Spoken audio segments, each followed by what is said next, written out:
Obrigado por estar novamente no canal On-Off. Nesse vídeo vou mostrar de maneira bem simples como a elite nos enxerga em seu sistema globalista. No topo da pirâmide está Baphomet, sim, o olho de Horus ou olho de Satã, como queira chamar. Aquele que as pessoas tatuam em seus corpos e aparece em vários desenhos animados. Se não sabia, fique sabendo agora. Eles nos enxergam sempre de cima para baixo. Essa palhaçada deu início por volta do século XVIII, na época por nome Iluminês. Como já deu para perceber, Satanás estabeleceu seu reinado colocando-se no topo dela. Deixe-me mostrar. Satanás mostrou seu reino terreno para Jesus, o levou ao topo e ofereceu para ser o número 1 sobre a hierarquia que ele idealizou. Poder. Jesus. Poder.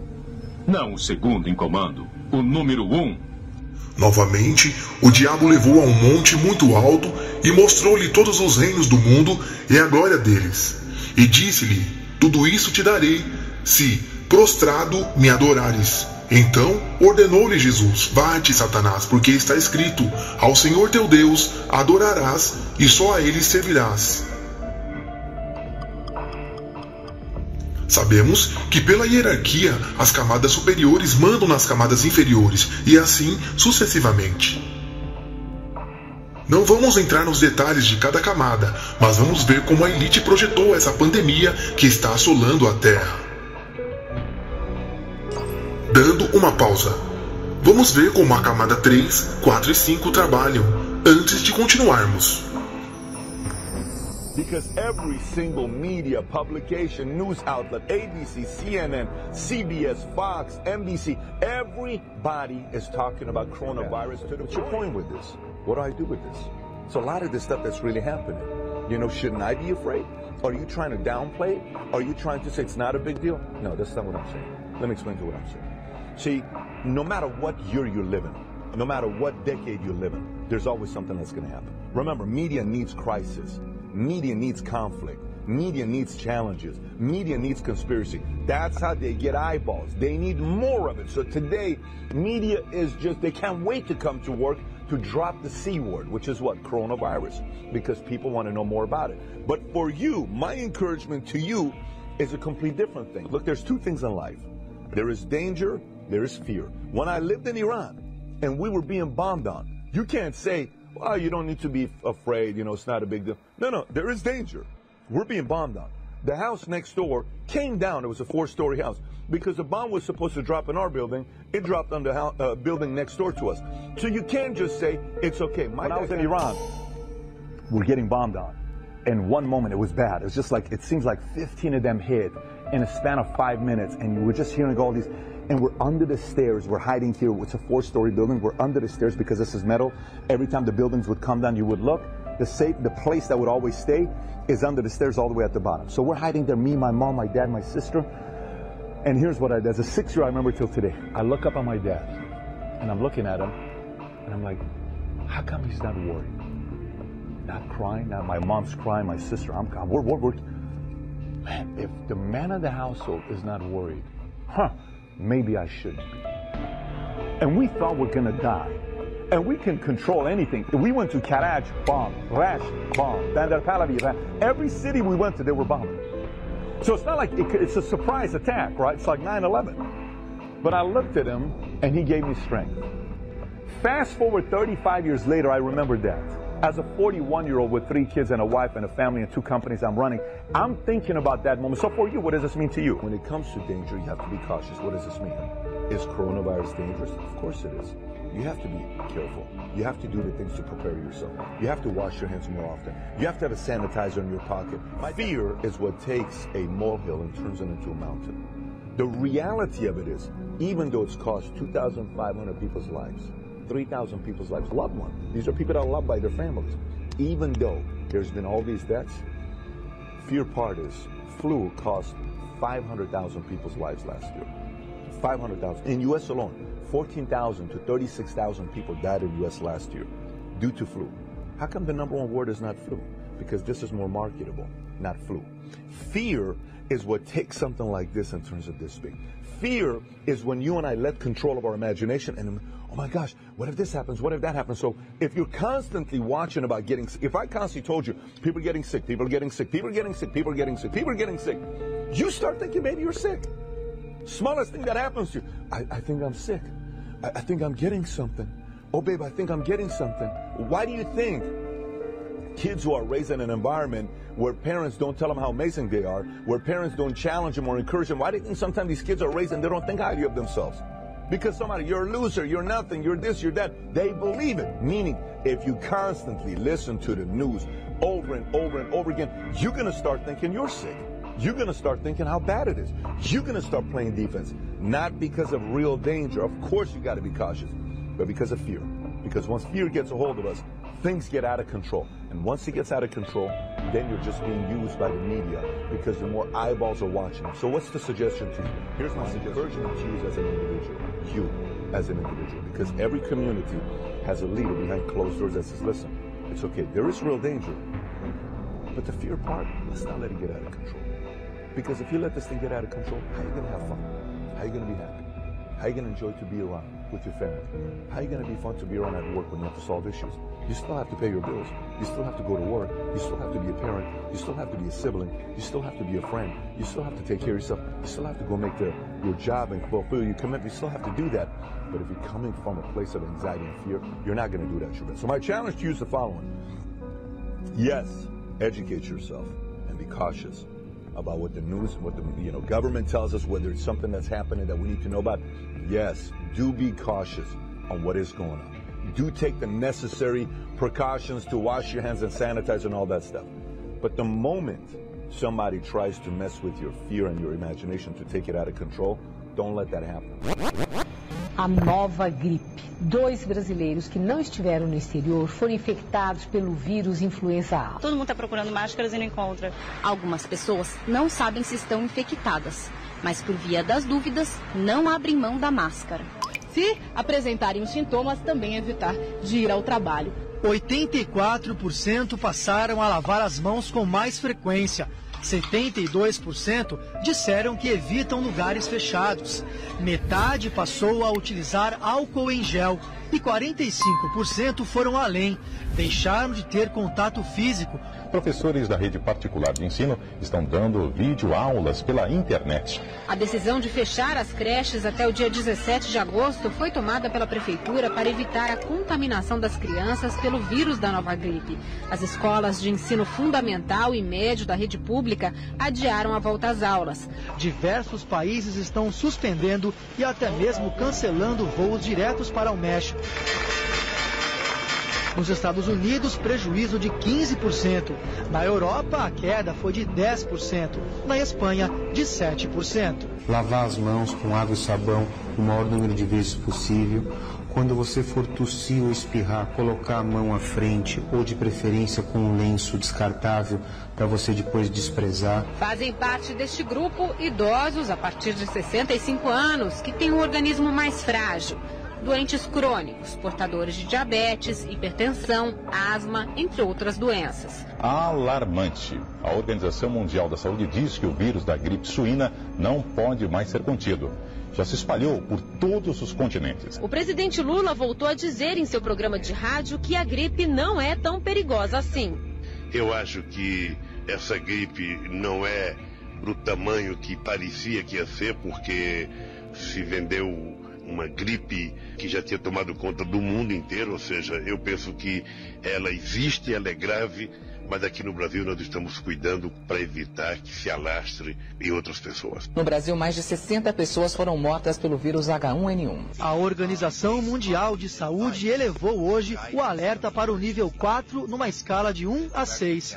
Isso significa que os países devem adotar medidas como restrição a viagens e ao comércio e cancelamento de atividades com aglomeração de pessoas. Tem diminuído a frequência de sair à noite, em balada, lugar fechado. O sinal de alarme principal é o desconforto respiratório. falta de ar, aumento da frequência respiratória. No México, o vírus é suspeito pela morte de 152 pessoas. Quem não está gripado, se usar a máscara, se previne? Não se previne, porque, primeiro que é impraticável. Você teria que estar trocando a máscara várias vezes por dia. E eu tenho um dado muito interessante, que a gripe comum, que ninguém fala dela, ela mata por ano no mundo 500 mil pessoas. Ninguém dá bola para a gripe comum, só que ela mata tanto quanto a gripe, essa nova gripe, a influenza A, H1N1. E as pessoas estão apavoradas sem motivo. Agora que você já sabe como as camadas funcionam, vamos voltar ao plano de Satanás e como ele usa sua hierarquia para manipular e trabalhar seu plano final. Prestem atenção como Deus sempre salva o seu povo, mesmo a gente não merecendo nada. Deus sempre reverte a situação para salvar os escolhidos dele. Prestem bem atenção agora. Satanás mostrou seu reino terreno para Jesus, o levou ao topo e ofereceu para ser o número 1 sobre a hierarquia que ele idealizou. Jesus. Poder. Não o segundo em comando, o número 1. Novamente, o diabo levou a um monte muito alto e mostrou-lhe todos os reinos do mundo e a glória deles.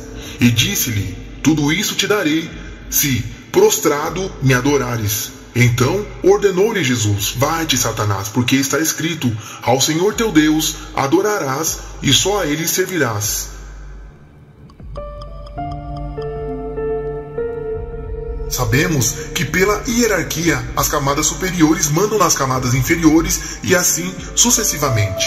Não vamos entrar nos detalhes de cada camada, mas vamos ver como a elite projetou essa pandemia que está assolando a Terra. Primeiro, o acusador caolho nos acusa diante de Deus, indagando sobre o ser humano que o próprio Criador fez e como se corromperam. Então, ele pede permissão para destruir, matar, enganar e tentar levar algumas almas errantes para o inferno antes deles aceitarem Jesus como seu único salvador. Enquanto isso, a terra está nas orgias, filmes pornográficos, zoofilia, necrofilia, pedofilia, incesto, gemidão, dentro da igreja, carnaval, futebol, idolatria, satanismo, ocultismo, roubos, furtos e traição. Ódio, maldade, vantagens, filhos contra pai, pais contra os filhos, lascívias, assassinatos, mentiras, rancor e a cada dia distantes de Deus, zombando até mesmo de sua santidade desde os céus.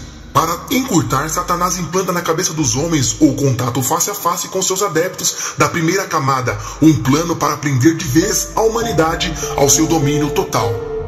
Ele precisa de alguém que o represente na Terra, uma pessoa que o representará diretamente. Como todo ser humano é um número de RG, esse novo rei terá um número e um sinal. Mas antes, ele precisa traçar um plano para que todos o obedeçam de vez, o louve de alguma maneira, confesse que sem estar no sistema é impossível comprar, vender, ir e vir. É preciso aceitar.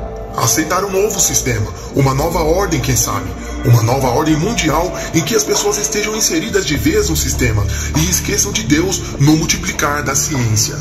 Satanás sabe que isso leva tempo, anos, talvez séculos, mas para seres atemporal, dias e anos não significam nada, mas ele sabe que seus dias estão quase no fim e ele precisa agir rápido. Se ele der sabedoria para a camada 1 diretamente, ele poderá usá-las sem precisar se materializar. Afinal, abrir portais não é permitido, a não ser que o ser humano assim o faça por livre arbítrio. Enfim, se ele fizer uma pandemia, causar um colapso onde a economia entre em um caos total, criando um sistema único para detectar o próprio vírus com um microchip violando o corpo humano. Se as camadas inferiores disseminaram o caos através da mídia, informando que o dinheiro está infectado e acabar com o dinheiro, obrigando a todos a usar o microchip da nova ordem mundial. Pode ser uma possibilidade, pois ele não tem tempo para calcular o seu fim, nem o dia que o Filho de Deus há de vir sobre a terra julgar o mundo inteiro com justiça e retidão. Satanás precisa agir rápido, então ele lança o vírus, ele aposta nisso. Ele precisa provocar um colapso nos céus para ver até que ponto Deus ainda ama o ser humano, dando-lhe tempo antes das próximas investidas. Então, as camadas agem em prol do seu desejo, cada camada trabalhando e recebendo ordens dentro de suas sociedades secretas, agindo sem saber o verdadeiro propósito. Eles têm uma agenda a cumprir. A penúltima camada fere a Terra com seus ministros das propagandas, disseminam e bombardeiam o planeta sincronizadamente, e a Terra geme, sofre, enterra os seus parentes, perde o direito de ir às igrejas. Escolas, lazeres, culturas, parques, perde o direito de ir ver a mãe idosa, o avô debilitado e a terra começa a clamar. Rico, classe média alta, classe média, pobre, abaixo da pobreza, todos clamam e oram a Deus. Misericórdia, Deus, piedade. Até o ateu, que só acredita no que ele vê, começa a acreditar no vírus invisível e pedir que os cristãos orem por eles e pedir para que o que é mais sagrado para eles, misericórdia. O clamor na terra, o sofrimento humano, o arrependimento começam a surtir efeitos. De repente, aquele rapaz pornográfico para de ver seus filmes matinais, aquela família começa a orar, católicos a fazer corrente de orações na madrugada, começam a ajudar o próximo, o amor começa a sair, liberar o perdão, famílias unidas. Quem não ia às igrejas agora começa a sentir as saudades do culto, transformação. O resultado não era o que Satanás queria. Mais uma vez Deus terá piedade da terra? Até quando? Então tudo começa a parar e o efeito agora é de baixo para cima. Parece até ironia, não é? Se a roda para de girar, começa a afetar a camada de cima e assim sucessivamente. Parados, sem dinheiro, desempregados, humilhados e clamando a Deus sem parar, dia e noite. Um verdadeiro clamor. O efeito agora é ao contrário, e Deus ordena que ainda não é o tempo. Deus, pela sua misericórdia, ainda tem piedade com a humanidade, e tudo deve voltar ao normal, se eles realmente se arrepender. Enfim, ainda sofrerão, porque o pecado da terra estava demais. Enterrarão seus mortos. Essa praga ainda ficará por algum tempo. A economia deverá deixar as sequelas. E ainda teremos mais um pouco de tempo para se arrependermos de vez de nossos atos pecaminosos. As camadas superiores, confusas, serão obrigadas a ajudar a população abaixo. Então, aprendendo que somos sim a menina dos olhos de Deus, não estamos aqui à toa, fazemos parte de um plano e é melhor eles saberem disso logo. A roda começa a girar, e aquele que é de Deus saberá que ele é escolhido. Deus colocará uma marca naqueles que ainda serão escolhidos. Muitos receberão a marca de Cristo por esses dias de luta. Há uma seleção espiritual, e os que não aceitam pode negativar o vídeo. Quem é injusto, faça injustiça ainda, e quem está sujo, suje-se ainda, e quem é justo, faça justiça ainda, e quem é santo, santifique-se ainda, porque às vezes, mesmo a pessoa estando errada, percebe seu erro, e Deus por sua infinita bondade o perdoa, mas há quem não aceita, leva tudo com zombaria, mesmo vivendo uma pandemia, ainda conseguem ver carnaval nisso tudo. Não percebe que recebemos mais uma chance para a remissão dos pecados? Se até mesmo os filhos de Satanás estão declarando que faltam poucos minutos para a meia-noite em seus relógios científicos. Imaginem se não estamos realmente perto do fim, com tantos sinais que Deus está mandando. Se recebemos mais um tempo, não sabemos quantos, mas que deveríamos mudar e aceitar a correção, e isso sem dúvidas. A verdade foi escancarada. Aceitar ou não só depende de você. Negativar o vídeo, se revoltar, esbravejar ou até mesmo xingar, tudo volta para você mesmo. Aceita que dói menos. E eis que cedo venho, e o meu galardão está comigo, para dar a cada um segundo a sua obra. Eu sou o Alfa e o Ômega, o princípio e o fim, o primeiro e o derradeiro. Bem-aventurados aqueles que guardam os seus mandamentos, para que tenham direito à árvore da vida e possam entrar na cidade pelas portas. Educação, população, preste atenção. Saúde, educação, segurança. Muitos aqui estão mentindo para vocês. Deixa eu falar uma coisa. Tem um perigo iminente acontecendo. Tem uma guerra próxima a estourar. O povo não está falando disso, ninguém está falando disso. Vão aí agora na internet. Chama o Daciolo de louco, pode chamar. Mas vão lá e vão dar uma olhada lá no evento Vostok de 2018. A Rússia com a China fazendo aí a articulação de guerra contra os Estados Unidos, toda uma guerra comercial. Por que, Daciolo? Porque o PIB global chegou a um teto, não tem para onde crescer mais. Querem matar uma massa, vão tentar matar uma massa. Deus está nos levantando para proteger a nossa nação.